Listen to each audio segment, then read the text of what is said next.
The CBS Radio Mystery Theater presents...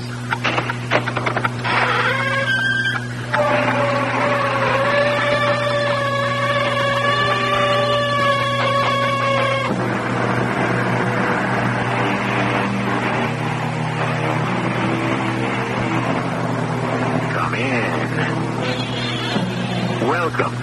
I'm E.G. Marshall. The sea lies all around us. The continents themselves dissolve and pass to the sea in grain after grain of eroded land. In its mysterious past, the sea encompasses all the dim origins of life and receives, in the end, the dead husks of that same life. For everything, at last, returns to the sea. The sea is the beginning and the end. There's an easy way to solve your problem. What? Say, who are you? Who do I look like? I couldn't say. I forgot. You're used to seeing me without any clothes. I beg your pardon. And you've been trained to visualize me without arms. Who are you? You know. I'm Venus. Venus de Milo. There's no such person. I never said I was a person. I'm a goddess.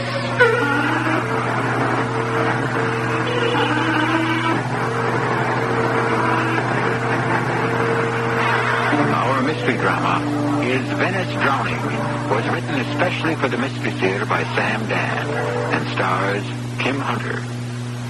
I'll be back shortly with Act One.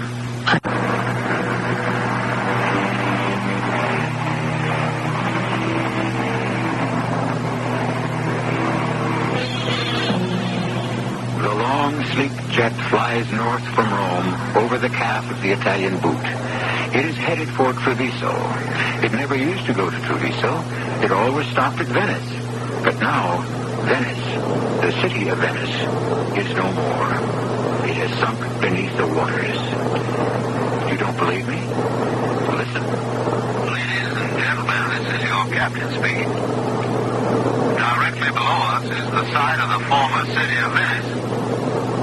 As you know, it was inundated by a tidal wave 50 years ago. It's now about 60 feet below the surface. The water is unusually calm today, so you can see the top of the submerged dome of St. Mark's, the Doge's Palace, and many of the other historic buildings. They say everything was done to try to save the city, but it was simply beyond the capability of modern science.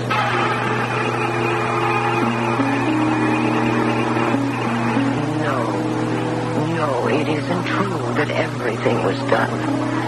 There was one thing that could have been tried. Had they listened to me, that would have saved the city. But no one took me seriously. Who am I? My name is Margaret Alice McLean. 50 years ago, I was 26 years old. And even before I became involved with the problems of Venice, it seemed I had plenty of problems of my own. Going out this evening, Margaret? No, Mama. I have some studying to do. Studying? But you're all finished with college. Yes. You even got yourself a job. I have, Mama, but you have to keep up with the field. Well, if you ask me, you're falling behind the field. The real field of marriage. All right, Mama. It is not all right. These are your best childbearing years. Please. I am talking about the dictates of nature. Tommy Holmes would marry you in a minute. So he's not a college graduate. But you start ruling fellas out for this, that, and the other, and you're going to wind up by your lonesome. Mama, women were not put on this earth just to bear children.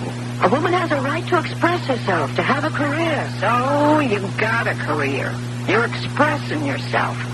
Has it made you happy? It certainly has. Well, you don't look happy. You don't sound happy. I'm happy, believe me. Oh, you could have fooled me. I wasn't fooling anyone. I was miserable and frustrated. And it wasn't because I didn't have what my mother would have referred to as a guy. No, it was something much deeper, far more complex. Finally, I made an appointment to see my boss, Mr. Arthur K. Williston himself. Yes, Miss McLean, won't you sit down, please? Sir, this morning I finished classifying a series of rock samples for Mr. Carraway. Last week I straightened out some files for Mr. Johnson. Last month I went over some stress tables for Mr. Bryan. I'm sure you did a good job, Miss McLean. None of it was the kind of work that requires a degree in civil engineering. I've been employed here for 1 full year, and I've not been given any assignment in keeping with my qualifications. I can appreciate your impatience, Miss McLean, but it's company policy to bring our young engineers along slowly. But I'm not being brought along at all. Harry Bennett was hired 3 months after I was. He's already been assigned to a field project. Well, the fact is, Miss McLean, Harry has shown unusual promise. I'd show some promise, too, if anyone would give me encouragement. Or even make me feel welcome. Miss McLean, if you have reason to suspect that anyone has ever discriminated against you in any way, you just come in here and tell me about it. Then let's start with you, sir. You and Harry Bennett are Harry and Arthur. You and I are Mr. Williston and Miss McLean. Oh, now, Miss McLean, you're reacting just like... Say it. A woman. And let's stop fencing. We know why I was hired. You had no choice. You do considerable work for the federal government. You're required to prove that you hire women as well as other minorities. I'm your token female engineer. Will you deny it? Well, you've been truthful with me. Yes, I hired you because I had to. I knew it. And I'm being made to feel it. I want to offer you my apology. Is it possible that you actually believe a woman can't do a job as well as a man? It's a very complicated subject. But it's been demonstrated, proved so many times that women are equal to men. Why can't you accept it? Miss McLean, I am 67 years old. I was raised in another world. I was molded by, I guess you could say, another culture. Right or wrong, I can't help what I am. But why? Can't you tell me the basis for this belief of yours? I suppose that deep down inside, I'm convinced that a woman does not have the stability for our kind of work. I believe that she lacks the essential practicality. I feel that under stress she will substitute subjective judgment for scientific principle. You actually believe that? I'm sorry, but you asked me.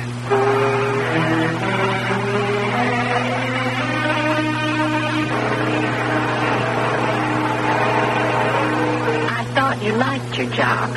I did, Mama. I thought you were getting somewhere. I was. So? Why'd you quit? Oh, what's the difference? Look, I'm not going to say another word, Margaret. I'd like to believe that. The annual parish dance is Saturday night. I'm busy. Doing what? I feel like staying home and listening to some music. Music? You mean like what's playing now?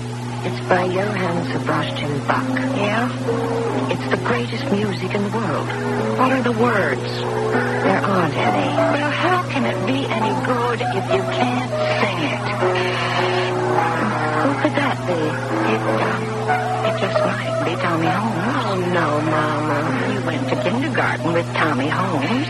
Why can't he just drop by and just say hello? Mama, nothing is ever going to happen between me and Tommy Holmes. Well, does that mean you can't even be neighborly? Now, I'll go inside to the kitchen. I don't want to cramp your style. Well, answer it. I'll see you later. I just wish you wouldn't. Good evening, Miss McLean. Mr. Williston. May I come in? Oh, please. Won't you sit down? Thank you. I hear you like Bach. Yes, he's my favorite. Mine, too. Well, he would appeal to engineers. The structure of his music suggests pure mathematics. I've always felt that. May I offer you a cup of coffee or tea? First, I must offer you my apology. Apology? Just a minute. I kept reviewing that conversation we had the other day. You remember it? Oh, yes. I told you how I felt and what I thought. Those were ideas that I believed in all my life. Well, so I gathered. But for the first time, I was forced to examine, to analyze them. And having done so? I now have some second thoughts. Oh? Have you changed your basic beliefs? I'm not sure, but that's not the point. If I may ask, what is the point? The point is, I was being unfair to you.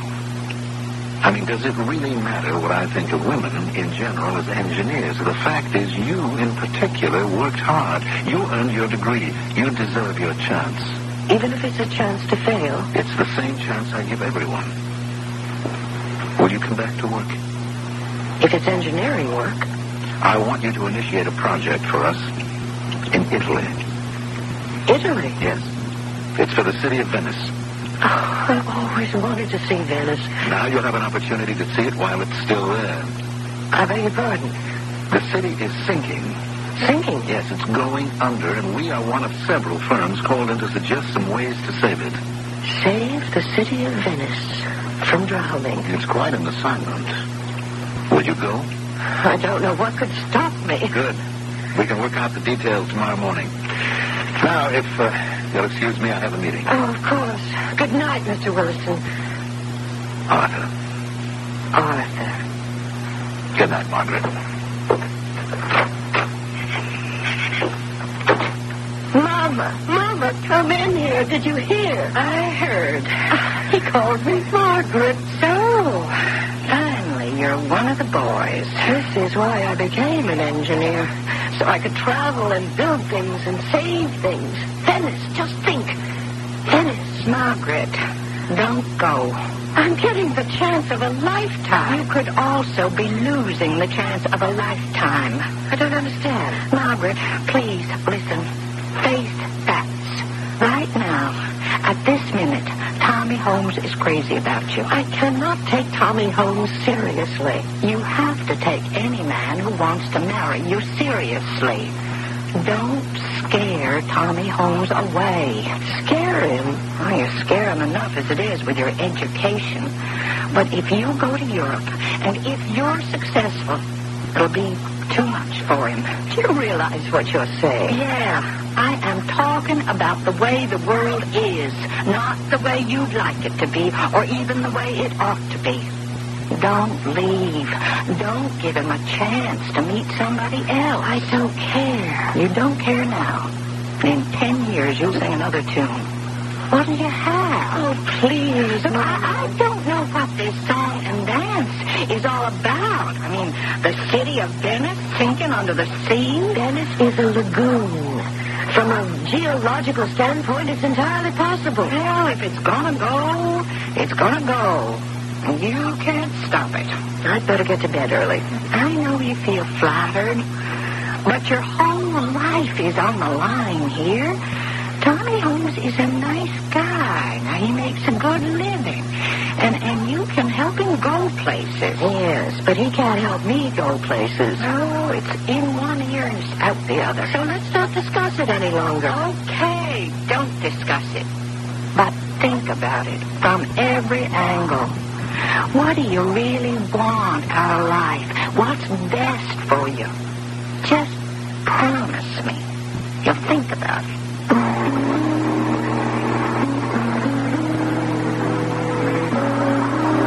On the surface, there doesn't seem to be very much to think about, does there?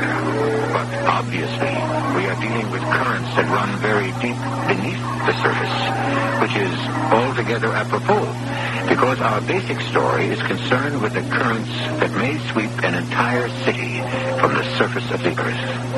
High tides are due in Act 2 in just a few minutes.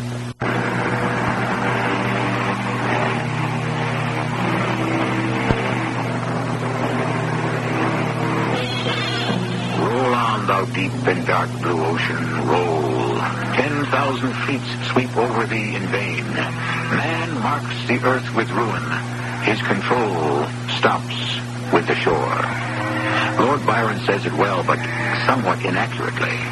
Where the ocean is concerned, man controls nothing at all, not even the shore, as we shall see. The story is being told by Margaret Alice MacLean.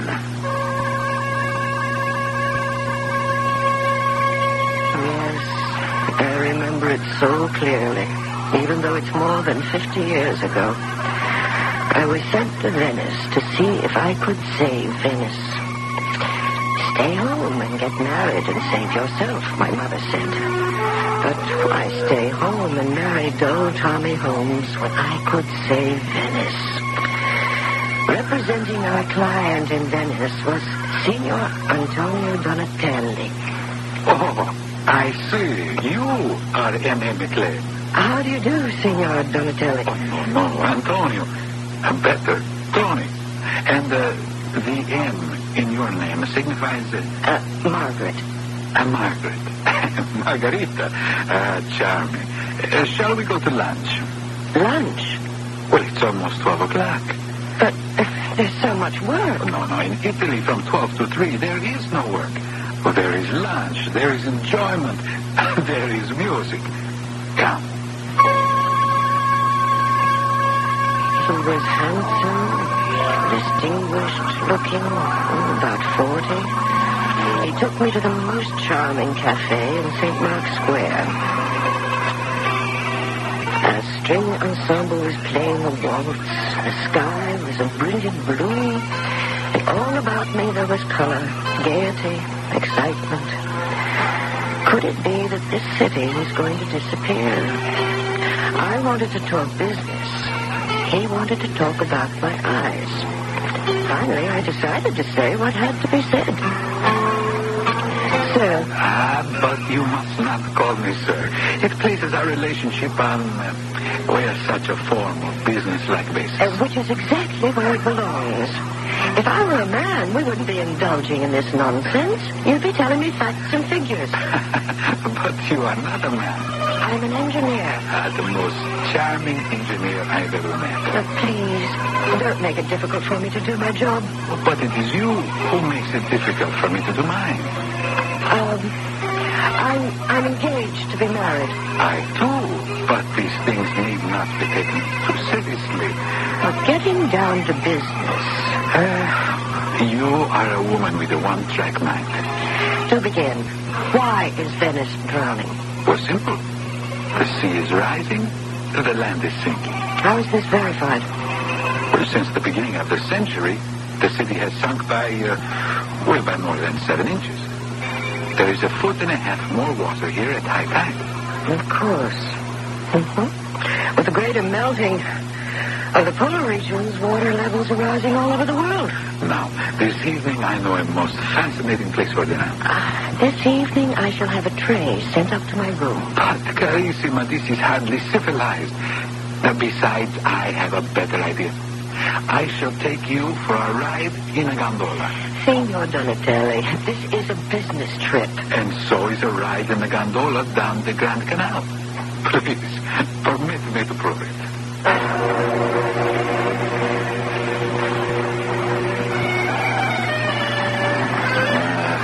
Such a beautiful evening. Getting down to business. So, we must move closer to shore. Gondolieri, a sinistra, prego. Now, carissima, you may see. Look there at the front of the houses. Yes. You see? Each has a door that opens on a canal. Well, look closely. You will see small flights of stone steps. But the steps are covered by water. Precisely. The water is already above the ground floor level. In many cases. It's rising higher. Yes. And this is an emergency. Of that, there is no doubt. Now, I know of the most delightful restaurant. I don't have time for that kind of thing. Time? What is time? Venice has always been drowning. It has always been in danger of being overwhelmed by water or by war or disease. And Venice has always survived. I must say you take a very relaxed attitude. But your city has to be saved. Will it help save it if I miss my dinner?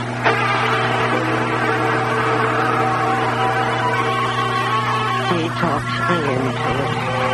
And for all I know, it may have been a fabulous dinner in a fantastic restaurant. But I could only go through the motions mechanically. My mind was too busy with the problem. Finally, I insisted on being taken back to the hotel, where I said goodnight, gently but firmly at the door. There was a telephone call from me. It was Arthur Williston. He was enthusiastic about my progress. I'd say you have a real grasp of the problem, Margaret. In addition to everything else, the sea is getting more and more violent. Why? Well, you've got natural erosion for one thing. And they want to build up their commerce, so they dredge the harbor deeper and deeper. Which means the seawater rushes in without encountering very much resistance. Exactly. I can't tell you how pleased I am. Thank you, Arthur. I think I can come up with some recommendations by the end of the week. Well, I think I better start developing a taste for crow, because it looks as if I'll have to eat some. Goodbye, Margaret. Goodbye, Arthur. Just a minute. Who is it? Margaret, it's me. What? Tommy Holmes. Mind if I come in, Margaret? What are you doing here? Well, I'm not sure. I've never done anything like this before in my life. Like what? Well, I said to my boss, our biggest competition comes from this Italian company. Why don't I go there and visit one of their plants and see how they turn the stuff out? I thought he'd fire me, but he said go. And here I am.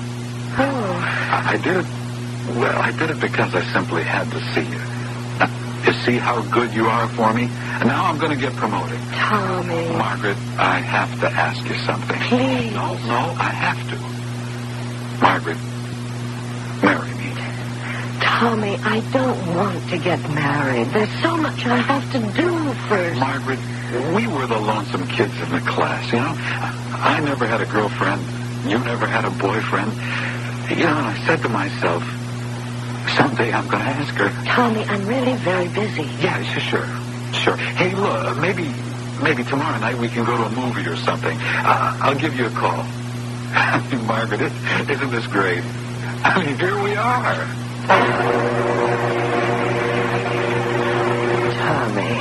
Tommy Holmes.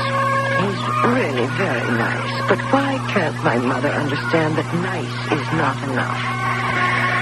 I had to put up with him. And then I had to skirmish with Tony Donatelli.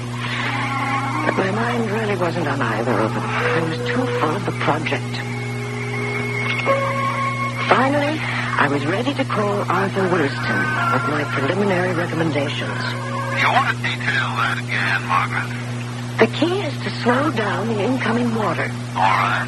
First, stop all dredging for a trial period, say 3 to 5 years. Margaret, that means you'll cut down on navigation. You have to give to get. But it's a deep water port. It isn't meant to be a deep water port. The natural geology of the place is against it. Well, in the sense of what you're saying is you have to reduce the harbor facilities. That's the basic premise. They won't go for it. I was hoping that you could come up with something creative. What I'm suggesting is the only thing that makes sense. It doesn't make sense if the client won't buy it. And so there I was, shot down. Did I detect the tone in his voice? I couldn't tell. But what was I going to do? I had suggested that we solve the problem by using sound, tested engineering principles. There was no other way. Had my mother been right? Had he sent me there to fail? I went out into the night. I walked in St. Mark's Square before the Duomo. I could see puddles of water around the basilica. Another high tide had left its mark. But what was I going to do? What could I possibly suggest? What could anyone possibly suggest? A shrine. I beg your pardon. You asked a question. I gave you an answer. Oh, I must have been talking out loud. You weren't. But that's beside the point. A shrine? The city is filled with shrines. Yes. But none of them are dedicated to me. Who are you? Who do I look like? Well, I couldn't say. Oh, I forgot. You're used to seeing me without any clothes. I beg your pardon. And you've been trained to visualize me without any arms. Who are you? I've been trying to tell you. I'm Venus. Venus? Venus. Tomorrow. Or Milos? I don't understand. That's true. You have very little understanding of me. You've had very little to do with me. What are you trying to tell me? What do you want from me? For one thing, I want your help. Oh, how could I help you if you're a goddess? I'm not a goddess anymore. But you just said you were Venus. Well, it's simple as this. You're only the goddess if you're in business. Business? Well, you have to have those great shrines. All along here, I'm going back a couple of 1,000 years. There used to be all those shrines to me. You know why? No. Well, the original people who came here to live were running away from powerful enemies. So I created this lagoon for them. How they thanked me.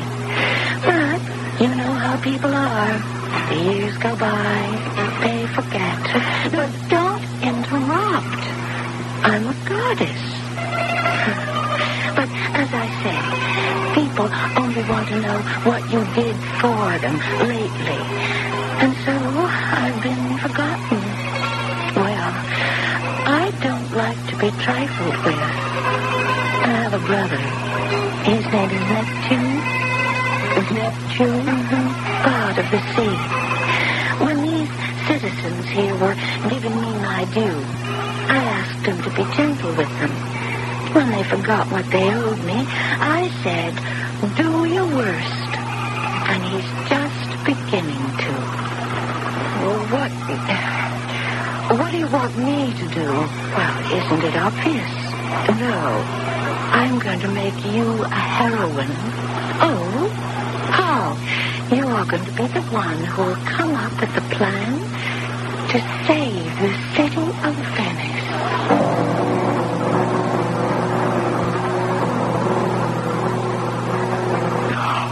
This is what we've been waiting for. But who is this lady who calls herself Venus? Is it possible that she could actually be the goddess herself? But hold on. It's by no means certain that such a goddess, or any goddess for that matter, actually existed. Well, the answer isn't too far off. Just a few minutes away in Act 3.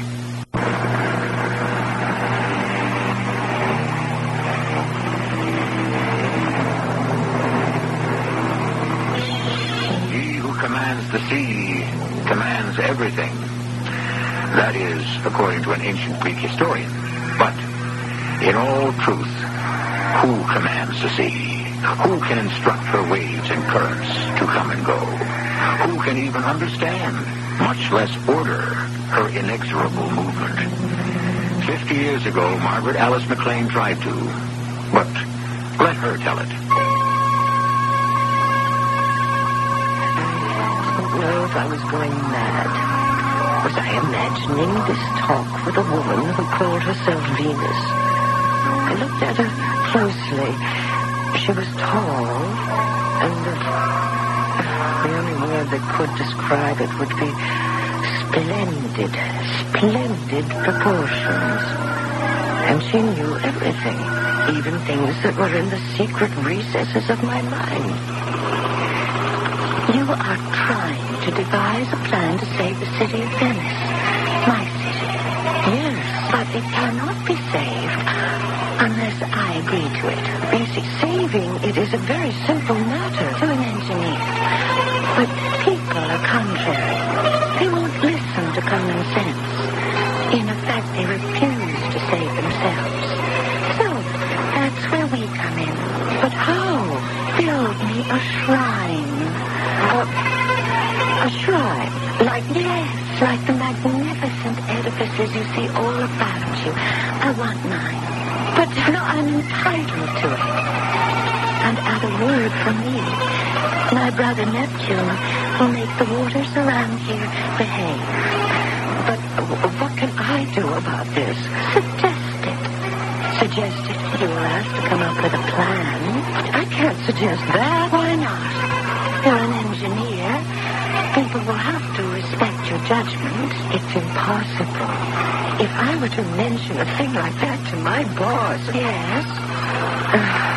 You wouldn't understand. I would.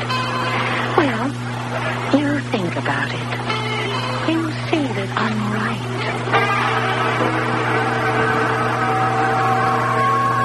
And then, suddenly, she was gone.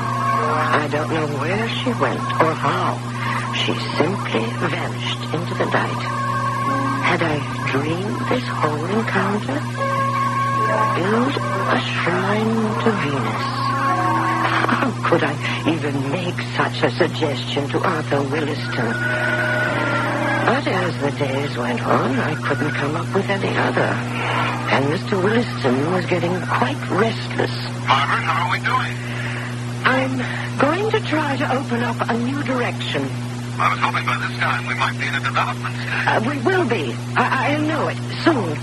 All right, keep in close touch. I will, Arthur. Goodbye, Arthur. I was failing. I wasn't meeting the test. And I felt a surge of resentment. I had suggested a rational course of action. What else could be done? How would any of the men in the office have handled it better? Impossible. How did you get in here? I've always been in here. I don't understand that, but I'll let it go. He turned you down again, didn't he? I gave him the only workable plan there is. That isn't true. It doesn't matter what you do here. One word from me, and Neptune pulls the plug, and the place is down the drain. I gave you the only workable plan there is. A shrine to you. That's right. That's all it takes. All I have to do is suggest something like that. All you have to do is believe it. How can I believe it? Let's go for a walk. Now it's late. Along the canal. I'll show you something. What? I have just spoken with my brother Neptune. Come, see what he's doing. Suddenly we were outside. It was a dark night, but as we walked along the edge of the Grand Canal, I could see something was happening. The level of the water is sinking.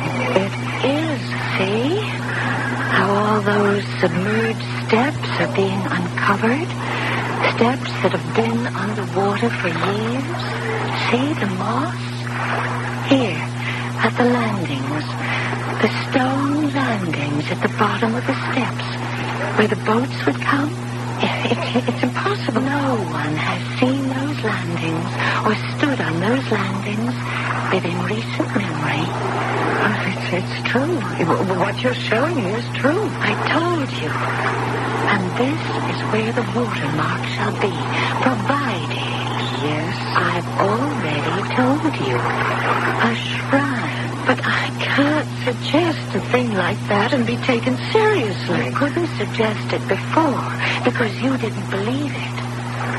But you believe it now, don't you? Yes. But how can I tell? Trust me. I'll put words in your mouth. Will they believe me? Don't worry. You're one of my very own people. No matter what happens, I'll always take care of you. I didn't know what that meant at the time, but I phoned Mr. Williston and told him I had the plan. He was so excited, he said he would take the next plane to Venice, and he did. We met, and he listened. He heard me out, and he didn't say a word. When I was finished... This is what you suggest we offer our client, Miss McLean? Yes, sir. A shrine in the form of a classic Roman temple to the goddess Venus. Yes, Arthur. She will then look kindly on the city and prevail on her brother Neptune to control the waters. Yes. Well, Miss McLean, I recall we had a conversation in my office some time back. At that time, you asked me to explain my prejudice against female engineers, and I said that under stress, they would substitute subjective judgment for scientific principle. Unfortunately, I have been proved correct. How can you say that? You tell me that natural disasters can be created or averted by fickle gods or goddesses? And that is supposed to be scientific analysis? Why not? Why isn't it as plausible an explanation as any other? Look about you, Arthur. Why have we so many earthquakes, volcanic eruptions, tidal waves, windstorms? Mrs. McLean, it is obvious to me that you are not now, you have never been, nor shall you ever be, a civil engineer. Therefore, you intend to fire me? No, I would like to offer you another job. Doing what? Not doing. Being my wife. Darling Miss McLean, will you marry me? I looked at him. What could I say? Nothing. I ran out of there as quickly as I could. He was obviously mad. I went directly to the office of Signor Antonio Donatelli. After all, he represented the client. Perhaps somehow I could convince him. Shrine? Yes. Of Venus? Yes. I told you why. The ancient goddess of Venus. The ancient benefactress. I know you want proof. Well... Then listen. The other night we walked along the canal, and suddenly the water went down. Down? Steps and landings that had been submerged were suddenly revealed. They were? You don't believe it? Carissima, that was a sudden ebb tide. What? Well, they come. Occasionally. Rarely. But the water will run out for just a little while, and then return to rise even higher than ever. Why is it so hard for you to believe me? Believe you? Why is that important? I wish to do more than merely believe you. I want to love you. Listen, this is important. Nothing is more important than love. I want to save Venice from drowning. What does it matter to me, Carissima, when I am drowning? Drowning in a sea of despair, because my beloved Margarita is so cold to me. I tell you, the answer is simple. Of course. Marry me. What could be more simple?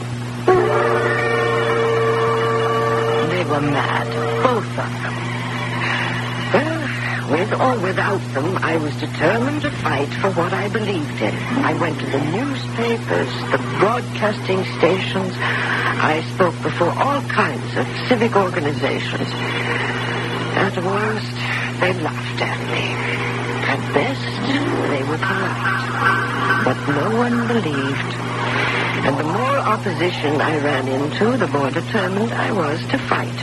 I began to make a nuisance of myself. It happens to all zealots, and that's what I had become. Margaret? Oh, it's you, Tommy. I don't have time to talk to you anymore. I'm going out. Don't what? Well, don't take this the wrong way, but don't go somewhere and make a fool of yourself again. No, see here, Tommy Holmes. No, I don't mind.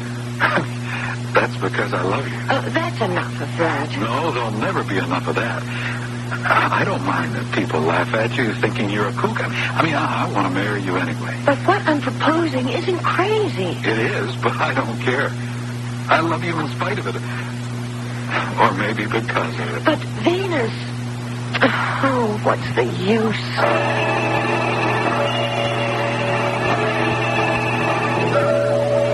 Hello, Margaret. Oh, it's you. At your service. Service? What can you do for me? I told you. I'm taking care of you. Thanks.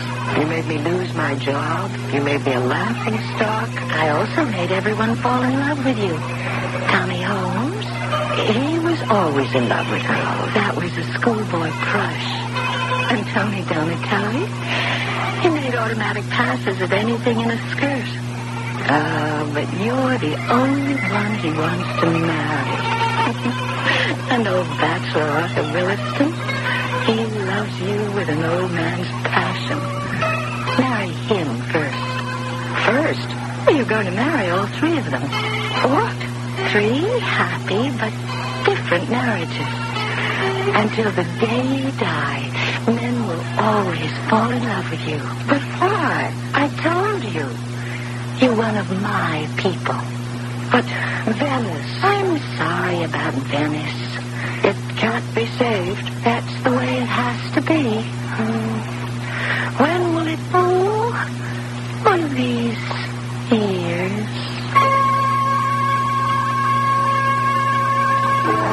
All this happened more than half a century ago. And sometimes I wonder, was it all a dream? And then I remember her and the things she does for me. For instance, right now, on this flight. Listen. Ladies and gentlemen, it's your Captain speak.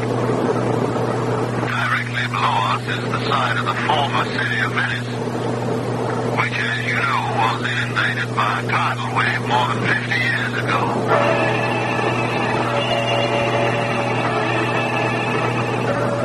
He's very handsome, the captain. And he's about to walk through the plane to chat with the passengers. The flight is filled with pretty girls and beautiful women. But notice with whom he'll stop and chat. Well, hello. Hello, Captain. First trip to Treviso? Oh, no. Well, it's mine. I was hoping to find someone to show me the sights. Oh, you might prevail upon me. Oh, would you? I might. And Venice. Had you ever been to Venice? Oh, yes. It's gone for my time. You suppose you could tell me all about it? Over dinner, of course. I could tell you all, Captain, but I'm afraid you'd never believe it.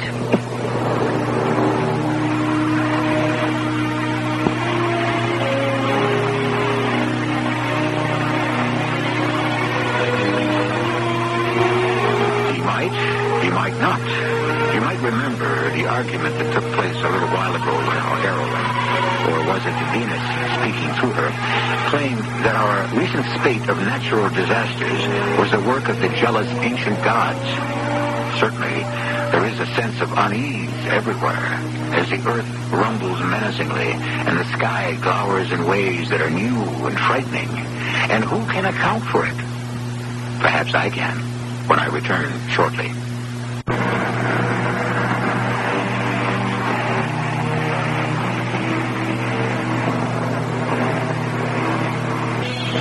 It has been written, the gods have neither age nor death, nor all those mortal things almighty time disquiets. And where does that leave us? Exactly where we are now, in a state of suspense and doubt. We ask, is Venice drowning? We could also inquire, is California crumbling? How tenuous are the ties that bind us to this fragile reality? Or is it an illusion that we call the world? Our cast included Kim Hunter, Carol Teitel, Mandel Kramer, and Lloyd Batista. The entire production was under the direction of Hyman Brown. And now, a preview of our next tale. Do you suppose, when Mike and Jim were sharing that room in the hospital, when they had their operations, recuperating, do you suppose they cooked this up between them and they're just playing some kind of a game? No, I don't think so. And these black and blue marks on my neck don't think so either. Oh, of course. How dumb of me. But the numbers racket could be a game. Me, K44K, you, ZXY77. But to attack you like that, Janet, it ain't funny. If you ask me, I'd try to get Jim somewhere for observation. And if he won't go, you ought to think about moving out. I have, in a way. I've moved to another room. Made it my bedroom. I've hidden his gun. And every night I lock my door. This is E.G. Marshall inviting you to return to our Mystery Theater for another adventure in the macabre. Until next time, pleasant dreams.